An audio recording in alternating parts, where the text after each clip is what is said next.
Bonjour à tous et à toutes, bienvenue sur la chaîne Camélia Vegan. On se retrouve aujourd'hui pour une nouvelle vidéo qui est encore un thème livresque, car en ce moment je suis à fond dans la lecture des livres, c'est peut-être parce que c'est l'été et j'ai plein de vidéos en retard sur ce sujet à faire. On peut pas dire que ça fait longtemps que je veux faire celle-ci, parce qu'en fait j'ai vu la vidéo sur la chaîne Alex Bouquin en Prada hier et je me suis dit j'ai trop envie de la faire, c'est un tag, les derniers livres qui, et je voulais le faire sur ma chaîne, donc voilà, j'ai pas tout à fait les mêmes questions, il y en a que j'ai rajouté, il y en a que j'ai enlevé, mais ça reste globalement le même tag, donc c'est parti. La première question c'est le dernier livre que tu as abandonné. Et là c'est très simple car c'était cette semaine, c'est un livre que m'a offert ma grand-mère et que j'ai abandonné, c'est celui-là, Secret de beauté, peau sèche, acné, rides, les solutions 100% nature. En fait, je l'ai confondu avec un autre. Je pensais que c'était un livre que j'avais vu sur la peau. Et en fait, c'était un tout petit peu scientifique dans le sens où ça expliquait la peau et comment s'en occuper réellement. Là, en fait, c'est pas lui, c'est un autre. Et c'est complètement des conseils pour juste des conseils pour la beauté. En fait, il n'y a rien de scientifique, il n'y a aucune explication sur la peau en soi, aussi poussé, un petit livre scientifique, quoi. C'est vraiment un livre de beauté. Ça pourrait être utile parce qu'en ce moment j'ai mes premières rides qui apparaissent et j'ai vraiment envie de faire attention à ma peau. Je l'ai fait tomber par terre. Mais en fait, il me plaît pas parce que c'est des recettes de beauté avec de la... C'est pas vegan en fait. J'ai lu que le début, j'ai lâché tout de suite parce que dès le début on parle... Je sais pas si je vais retrouver, mais pourtant il y a sûrement des choses à prendre. Mais en fait, je l'ai lâché. Voilà, c'est le livre que j'ai abandonné, que je devrais peut-être reprendre parce que bon... Il faut le faire, il n'y a pas que des choses non plus qui ne sont pas véganes, mais il parle avec la crème fraîche, avec les yaourts, ça commence déjà à me saouler en fait. Pourtant il y a un masque à l'orange, un masque à la fraise, mais à chaque fois, voilà, les fraises, donc ils mettent du lait, ils mettent des produits laitiers dans les recettes. Et moi je suis végane, donc je l'ai abandonné direct. Alors, le dernier livre que tu as relu, et ben c'est très simple, c'est ce livre-là, que j'ai déjà adoré la première fois, c'est Les Lumières du Nord de Nora Robert. Alors lui, je l'ai adoré, je l'ai acheté exclusivement pour la couverture, mais en fait l'histoire à l'intérieur était vraiment géniale. Et c'est un bon petit livre que je trouve magique, dans une ambiance que j'aime, une ambiance de froid, une ambiance... J'adore les ambiances de neige comme ça. Je voulais juste le résumer. Il vit la parka rouge avancer sur le lac gelé. Il ne la héla pas. Il ne l'aurait pas pu tant il était captivé par le spectacle de la femme en rouge se détachant sur la blancheur immaculée, devant le décor de la montagne dans la splendeur du matin. Donc c'est une histoire policière, voilà. Mais il est vraiment super. Alors, le dernier livre que tu as annoté, eh ben, c'est ce livre-là, le livre Yes Vegan. J'annote pas souvent mes livres, mais de Catherine et Layel. Je les annote pas souvent, mais là c'était parce que voilà, j'ai fait des petites notes, j'ai mis des marque-pages, parce que c'est une argumentaire et quand on est vegan, on a toujours besoin de se justifier, c'est comme ça, c'est la nature. Donc j'ai pas forcément écrit dessus, mais vous voyez, j'ai mis sur les petits chapitres importants des petits masking tape, je sais plus. Voilà, ce qui me semblait important pour pouvoir ne pas avoir besoin de tout relire, mais aller dans les endroits qui m'ont semblé essentiels à l'époque. J'ai mis des petites notes, des petits post-it, voilà. Il est vraiment super. Hein. Pourquoi choisir un mode de consommation végane, c'est-à-dire rejeter l'exploitation animale de la viande à la laine en passant par le lait? C'est la question à laquelle répond l'avocate Catherine Layel, embrassant le sujet sous divers angles, éthique, écologique et légal. Il est vraiment génial. On le retrouve à Aujourd'hui Demain, à Paris. Il m'a coûté 9 euros.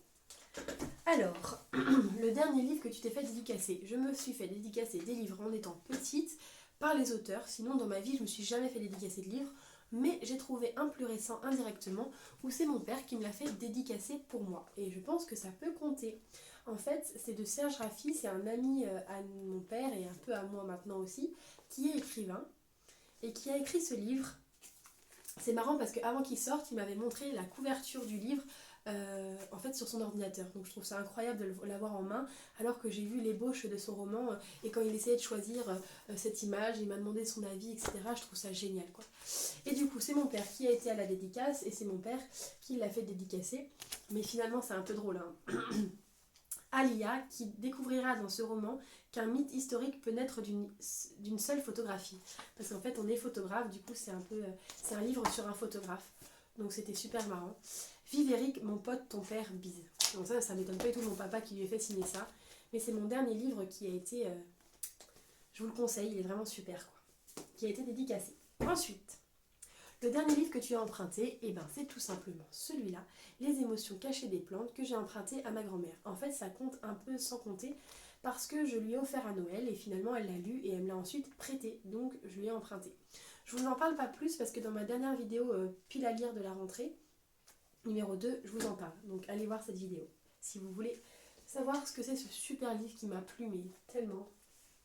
Alors, le dernier livre que tu as acheté, c'est ce livre-là, Lors de mon voyage en train, de Lisa Gardner, et qui est Famille parfaite. Je l'ai acheté à la gare, en fait, avant de rentrer en Bretagne, ou aller à Paris, je ne sais pas. Parce que j'achète plus de livres maintenant, hein, vous le savez, mais lui, c'est mon dernier achat neuf. Parce que j'avais rien à lire, et voilà, j'ai acheté ce bouquin. Il était bien, un bon moment, mais voilà.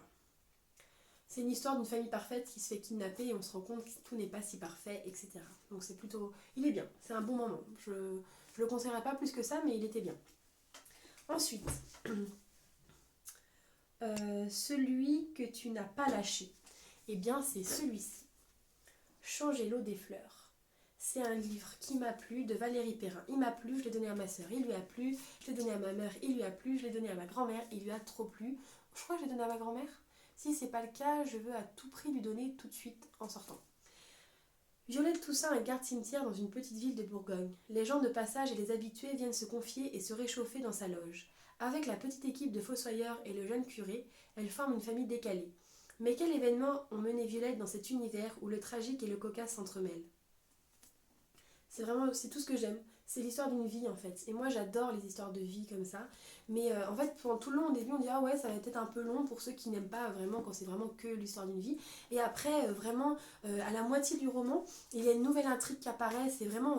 ça a été un petit peu, on peut pas dire un ascenseur émotionnel, mais on pensait dire, oh, si on jusqu'à la fin c'est que ça va être relou, mais en fait ça nous plaît, et d'un seul coup quand on commence à se lasser, hop, un nouveau tournant dans l'histoire qui est trop génial. Elle a réussi à travailler les personnages de la manière que j'aime, c'est-à-dire avec une évolution. Elle a réussi à nous faire voir que selon le regard que l'on avait sur un personnage, et ben, on n'avait pas forcément raison. Parce que d'abord on est dans les yeux de la personne, et puis après quand on est dans les yeux de l'autre, on se rend compte que la vie c'est pas si simple, et que tout n'est pas noir et blanc. Donc c'est vraiment un livre que j'ai adoré avec une couverture que je trouve magnifique. J'adore les tulipes comme ça, je trouve ça trop beau. Le dernier livre que tu as prêté, eh ben, c'est Les délices de Tokyo que j'ai prêté à ma grand-mère, qui est un petit livre qui a été adapté au cinéma, en film, et que j'ai très envie de voir. Mais c'était pareil, mon père qui me l'a offert pour un voyage en train. Et c'est un petit livre qui se lit très facilement, j'ai très hâte de voir l'adaptation, et je l'ai vraiment aimé.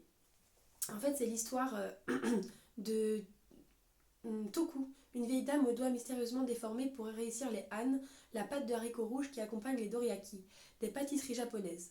Santaro, qui a accepté d'embaucher Toku dans son échoppe, voit sa clientèle doubler du jour au lendemain, conquise par ses talents de pâtissière. Mais la vieille dame cache un secret moins avouable et disparaît comme elle était apparue, laissant Santaro interpréter à sa façon la leçon qu'elle lui a fait partager. Voilà. Donc je le conseille vraiment. Et pour finir, ça sera l'histoire, le dernier roman la dernière histoire, roman ou livre qui t'a ému. Et bien c'est toujours le même, je vous le présente souvent, c'est Demain est un autre jour. Et en fait pourquoi il m'a ému? Parce qu'il a été offert par ma mère, alors que je pensais pas que j'allais mal, ou qu'en tout cas je savais que j'allais mal, mais je ne mettais pas les mots dessus, et je ne savais pas que mon entourage le voyait, et ma mère m'a offert ça. Ça m'a prouvé l'amour qu'elle avait pour moi, le fait qu'elle voulait m'aider, ça a été... Je me suis rendu compte que j'étais entourée, et que les gens finalement se rendaient compte de ce que je vivais, et du coup ça m'a beaucoup émue en fait. C'est vraiment des petits poèmes, des petites phrases comme ça, pour aller mieux. Chaque jour vous pouvez en lire un avec des très belles illustrations. Et en fait j'ai été très émue que ma mère sache que j'aille mal et que je savais pas qu'elle était au courant. Je sais pas comment le dire, même moi je ne savais pas si je le savais réellement. Et elle m'a, ça a été pour moi une main tendue, ça a été pour moi, je sais pas.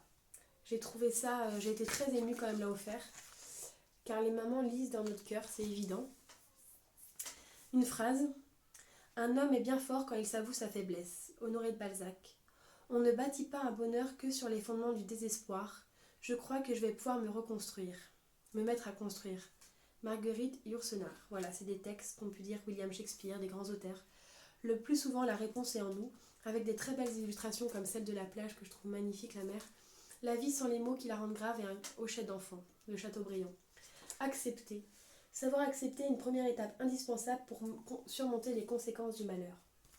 Donc voilà, puis ce livre après il a été de main en main à des personnes qui allaient plus ou moins bien. Et je trouve que c'est un livre qui doit circuler et je veux le tendre à moi aussi, le tendre à ceux qui ne vont pas bien, car il t'aide à voir la vie différemment. Puis voilà. Un dernier. Au plus profond de l'âme, au-delà de la souffrance et des distractions de la vie, il y a un grand et vaste silence, un océan infini de calme que rien ne vient perturber, un excédent de la paix de la nature qui dépasse l'entendement. Cette paix que nous cherchons si désespérément, à droite ou à gauche, ici ou là, voilà que finalement nous la trouvons à l'intérieur de nous-mêmes. R.M. Buck, de 1837 à 1902. Donc voilà, je trouve que c'est magnifique. Voilà pour la vidéo, pour ce petit tag. J'espère que la vidéo vous aura plu. Je vous fais un gros bisou et je vous dis à très bientôt sur la chaîne Camélia Vegan.